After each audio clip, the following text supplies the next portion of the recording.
lên 1 2 3 4 5 6 thở ra đứng lên hít vào bên trái 1 đẹp 2 3 4 5 6 bên phải xuống 1 2 3 4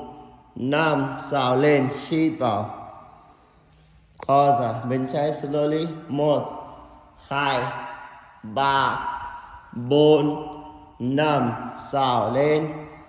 thở ra gấp chân xuống mông xuống nhé 1 ok 2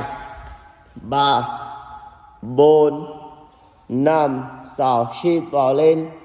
xem bên trái hold 1 very good 2 3 4 5 6 thở ra 2 3 4 5 6 thở ra